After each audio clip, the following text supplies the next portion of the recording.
राम राम मंडळी, गणपती बाप्पा मोरया. भावांनो, राजेश आणि मी चालू आहे गणपतीचं तारळ्यामधून डेकोरेशनचं साहित्य आणायला.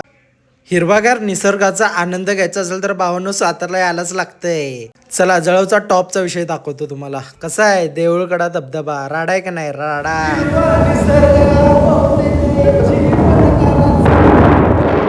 भावानो, हे तारळे भागातील कोणतं गाव आहे नक्की कमेंटमध्ये सांगा, कारण या गावाची महाराष्ट्रात दखल घेतली जाते, म्हणून नक्की नाव कमेंटमध्ये तिथून आलो आम्ही सुवर्णताईच्या घरी, काहीतरी गिफ्ट द्यायची होती राजेश.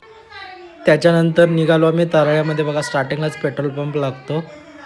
भावांनो, तारळ्यातला रस्ता एवढा खराब आहे ना, अक्षरशः तारळ एवढं आपलं डेव्हलप होतं, पण रस्त्यामुळं सगळी वाट लागले.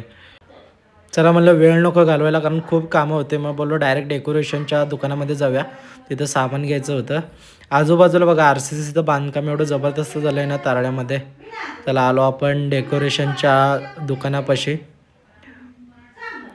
फुलं वगैरे घ्यायची होती, मग फटाफट त्यांना सांगितली, लिस्ट दिली आम्हाला कोणती फुलं काय पाहिजे डेकोरेशनसाठी. बघा समोर फायबरमध्ये गौरीचे पण साचे.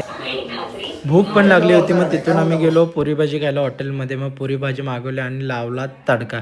तिथंच समोर बघितलं तर आपले भीमदेवाची पण स्थापना होती, सोबत कुंतीची. बोलो सोबत तिथे पण दर्शन घेऊया. मग तिथे पण दर्शन घेतलं आणि निघालो आम्ही डायरेक्ट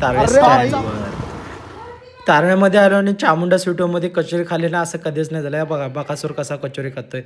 त्याच्यानंतर घेतली होती फ्रुटी पण प्यायलो आम्ही. त्याच्यानंतर फ्रुटीचा काय होलच लवकर जात नव्हता, कसा तरी झाला आणि आले आमचे राजेश दादा. मला पण फ्रुटी पाहिजे. भावाला बोललो भरपूर खाल्लं आहे आम्ही, आमचंच पोट भरलं. मी बोललो थोडीशी खाली फ्रुटी पितो आणि तुला देतो. बघा भाव बघा काय म्हणतो आपल्याला.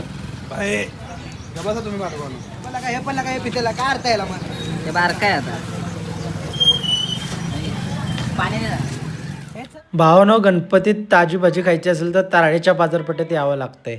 तिथून आलो आम्ही पेट्रोल पंप. पेट्रोल पंपावर सुंदर मेसेज लिहिला होता बघा, आपली प्रतिष्ठा खूप मोठी आहे याची आम्हाला जाणीव आहे, परंतु धंद्यात पैशाची गरज आहे म्हणून उधारी बंद आहे. सुंदर मेसेज होता आणि तिथून निघालो आम्ही डायरेक्ट जळगटा. भावानं, पाऊस होता म्हणून बाकीचा ब्लॉग काढता आला नाही. तर होम मिनिस्टर अजय या यूट्यूब चॅनलला सबस्क्राईब करा आणि होम मिनिस्टर अजय या इंस्टा ID ला फॉलो करा. धन्यवाद भावांनो.